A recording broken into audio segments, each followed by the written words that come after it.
All right. Well, welcome everybody to our second Augie Insider. Happy to have you here. We're joined today by Athletic Director Josh Morton, Coach Billeter, Coach Krauth, and men's basketball player Isaac Fink. Before we get started, I want to make sure everybody knows kind of how our ticketing is working this year for basketball at the Pentagon.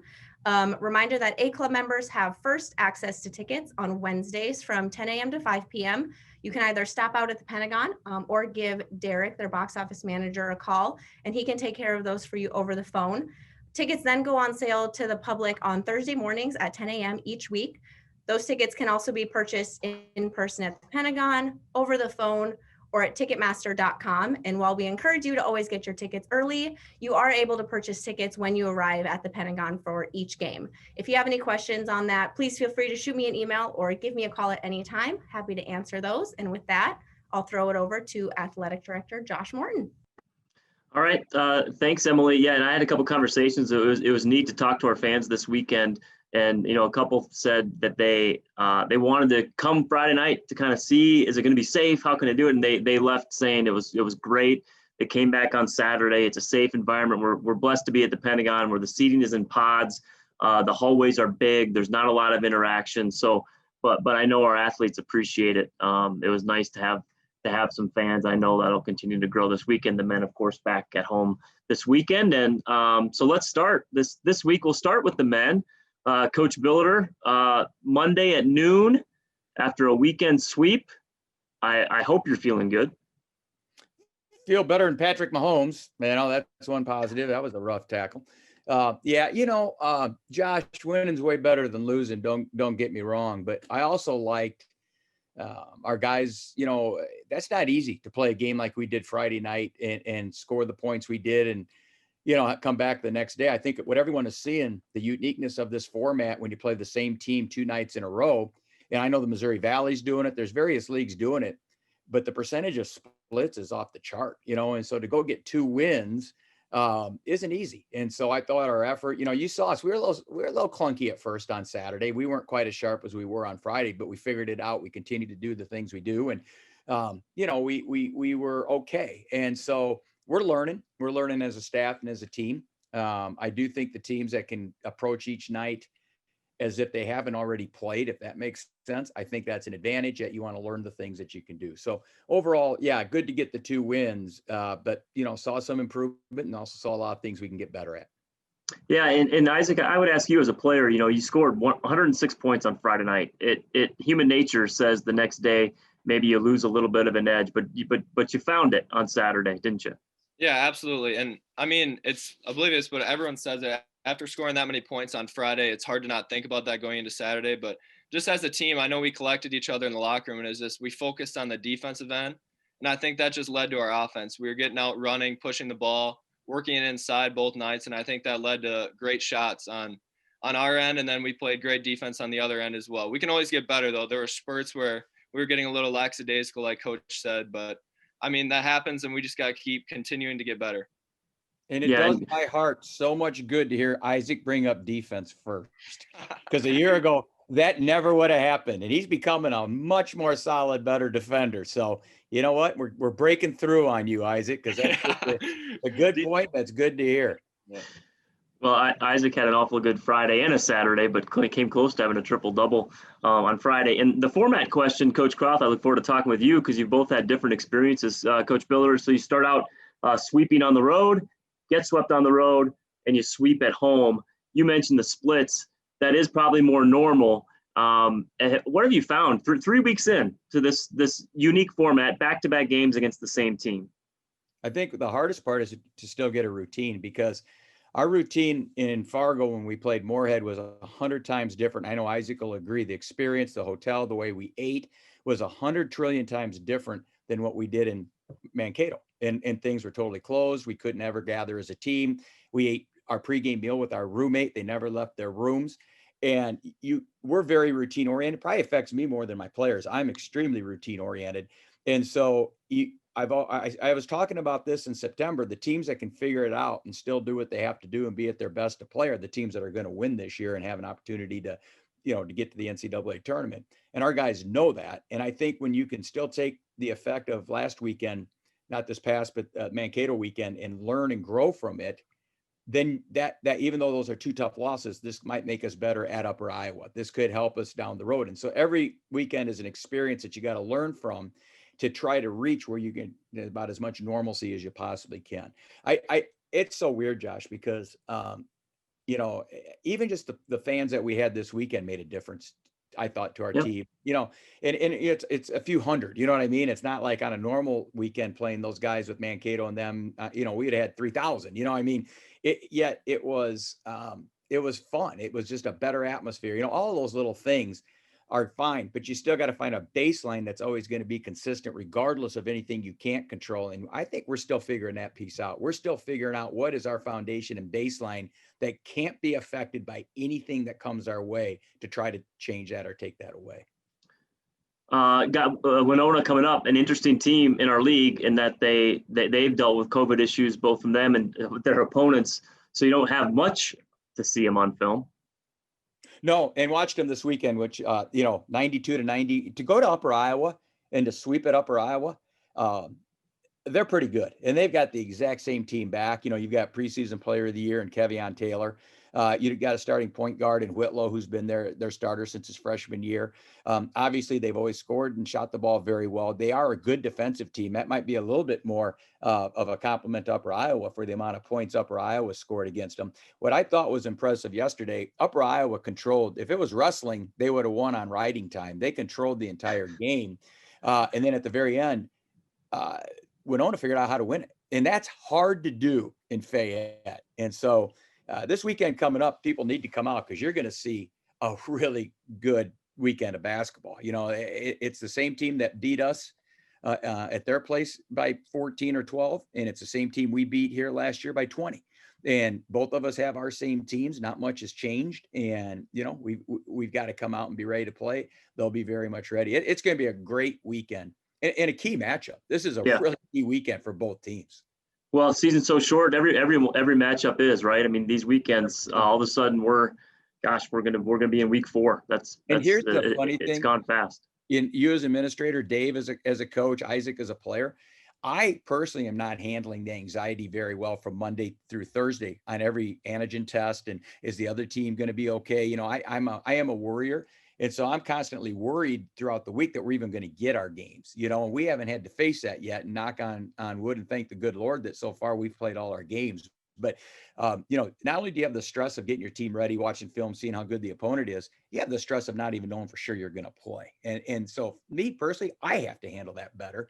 And hopefully my team, like I say, you got to practice what you preach, you got to take whatever comes your way. Because I don't know if these games will ever be replaced or redone. You know what I mean? The way it's looking now, no. And so each week you get a chance to play. That's a huge thing. Yeah, no, and we're certainly blessed, knock on wood, that we've been successful so far. Isaac, as a student athlete, take me back not only the last 10 months, but really for you the last 4 months. Once school started in August, when we announced that basketball, the winter sports would be our first competition. How did you as basketball players handle that time period, and then to get when you're getting so close, and then to finally get playing? Yeah, and like Coach B said, I'm kind of the same way. I'm a worrier too. I try not to think about those type of things, like if a positive test were to come up or something of that nature. But it's just at this point, especially more now than ever, it's just control what we can control. And I think right now we can control our effort and how we come out and our time preparation, everything before the game. And I know our routine's changing, and like at Mankato, that's not an excuse by any means for our team. And we lost 2 that we probably should have won.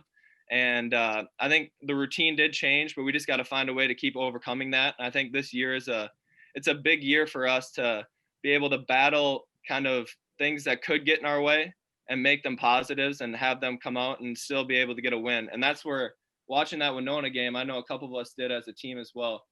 Like Coach said, Upper Iowa was leading the whole game, and for them to win a game where they maybe not were playing as well or playing to Upper style, we know that we're going to have a good weekend ahead of us. So we're ready for a good week of preparation for them.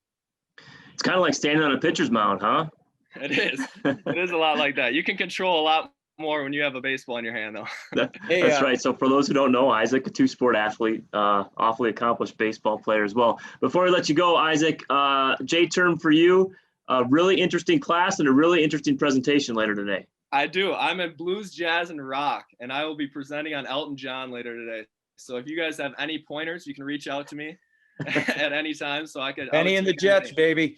That's all you got. You just got to know a couple. That's our right era. now. I'm sticking with Rocket Man, and I might have to give a little solo performance at the end of it. So terrific. Hey, I think we'll all see if John, we can get hooked up on Zoom. On behalf of Isaac, can you tell he might be a decent coach someday when he gets that? I mean, with his answers and how he presents himself, he probably going to pick a pretty good profession and probably be a little surprised if he's not very successful at next phase of his life. He's a outstanding young man, loves both sports, loves all sports, and people don't realize he was a heck of a football player too. So, he's got a great future. We're always proud of all of our players, and especially proud of the ones that get into coaching, because that's harder than any type of medicine or law. I mean, nobody understands coaching and how hard how smart you have to be, right, Isaac? Yeah, absolutely. I could not agree more. That's right. Great. Isaac, thanks very much. Coach B, you stick around here. Turn our attention to the women, and Coach Krauth, you ran into what had been the hottest team in the NSIC this weekend and come away with a nice road win to end the weekend. Yeah, it was interesting as the week goes on. Like Tom had said, I find myself being real anxious, kind of apprehensive about what tomorrow's going to bring and everything. Well, and of course you prepare as if it's going to come off as normal. And one of the things that I have caught myself over the years, you watch film and it seems like we put, when we break down our film, we've got clips of where the other team is successful. Now that was very easy to do with Concordia because they've just been shooting lights out and playing so well. But I kind of try to sense around the room, are we scaring these kids by showing them all these good clips? But they were a hot team, and I thought our first day was, I don't, maybe what the records to that point would have indicated, where we had 500 and they were unbeaten. And then to come back was a big difference that second day for us, because that second half, the second day of the weekend has not been good to us. And, that's conditioning, preparation, and a lot of things, but just did so much better. Our energy level, it was so much better. The second day is particularly noticeable in the second half. And your season, like I mentioned, has been interesting, right? You split, and probably have a little bit of probably then a little bit of good, a little bit of bad that you see from each weekend. Anything surprised you 6 games in? Any players that have stood out? I guess if you're looking for the positive end of that answer, not so much. My expectations. Honest probably, answer. Yeah, I'm maybe a little high.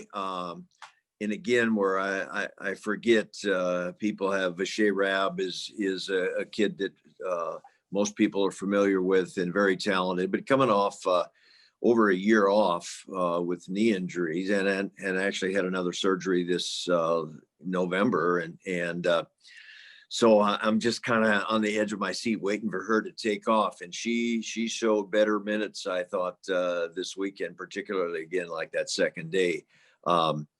But we've been kind of up and down. We've had kids that have had either good games or good halves, and then others that haven't shot the ball particularly well as a team. Been good at the free throw line, but some games we don't get there at all. And then I think we shot 35 or something on Saturday. They had to foul us a few times at the end, but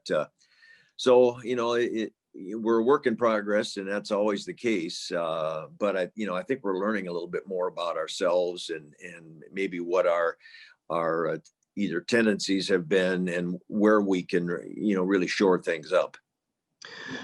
You guys are on the road, back-to-back road weekends for you at Winona State. What do you know about the Warriors? Interesting, because of the schedule, whatever. I was able to watch them this past weekend, and they looked like they'd been in quarantine. I mean, they really probably were in a position where they could have won both their games at USF, but they just look rusty, and in that where, they would do unpredictable things at kind of crunch times or whatever. And so I'm sure they were disappointed either in the way they played or the fact that they got swept, but just, a team that has, I picked them to win the South. Very talented, a lot of shooters, always have a lot of shooters. And so, I mean, I just expect they're going to be licking their wounds and be a better team this weekend. And we're going to have to be good to go get ourselves a win, or hopefully two. Yeah. I want to ask you both a question about recruiting during the pandemic. It was interesting, right? I mean, going back through the summer, which summer is a huge time of year for you in your sport. How have you managed it? I know you both had good signing classes, really good signing classes.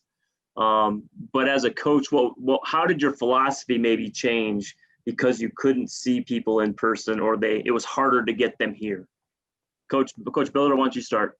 First compliment my staff, Coach McInnes and Schlatter and Coach Authier, because I don't think any staff at our level in America does a better job of evaluating young kids. We start watching these kids 8th, 9th, 10th grade when we're at these tournaments. And so when something like this happened, and because, my guys, they dot every I and cross their T's, we had a good feel for what the class for 2022 was, let alone 2021.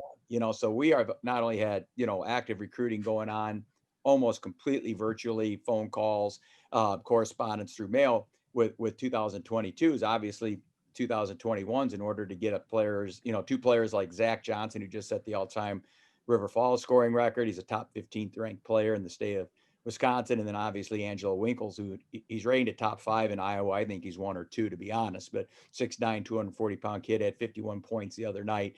For us to get 2 players of that caliber speaks very well. And we enjoy recruiting. This summer they'd come over to my basement. We'd have computers on all over the place, and we'd be watching different tournaments that were going on that did broadcast those events. And we'd sit around and discuss and talk. And when they weren't in my basement, they were at their houses doing it on their own and what have you. So I can't speak highly enough of my class or my staff, the work ethic they all have, and our ability to make the best out of a tough situation. It was something that you have to embrace. You have to love recruiting. You have to embrace it, because otherwise, being a college coach, you have to control and understand your team, and you can do that through recruiting. And I'm way better with good players. It's not even close. And so I really appreciate all that my staff does. Coach Krauth, what about for you guys? Anything change with how you approached recruiting during the pandemic? Well, the obvious was that you just didn't have as many opportunities to get up close and personal. And, the kids we signed all had opportunities when we got to the summer then to get to our campus. And so in a lot of ways, it maybe wasn't all that different than other years. We had seen these kids. Katie Leeson's a girl we signed. She's at Eden Prairie now, and she had come off a knee injury also, so we hadn't seen her much. But with the live streaming and stuff on some of the tournaments, we were able to do that a little bit in the spring and early summer. And so you just you text and you call and you you do the research you can. And fortunately, this day and age, there's more out there also when you're really trying to, kids will get on Huddle with their recruiting information and highlights and those kind of things. So, you just have to use that as much as possible. I was already a little conscious with the 21s, but particularly now with the 22s of, what are we going to do? I personally think that the class of 22 kind of is going to be in a little bit of a predicament where there can be some kids that, maybe are going to stay on and use this extra year they have. And that, of course, will affect, the money, the scholarships that you have available down the road. So we've been a little slow and careful with 22s, but, pleased with the class we signed in 21, and we just keep kind of plugging away and hope we're not spinning our wheels. Hope we're in neutral a little bit once in a while. Yeah, recruiting is the lifeblood of our business. So a pandemic doesn't stop that.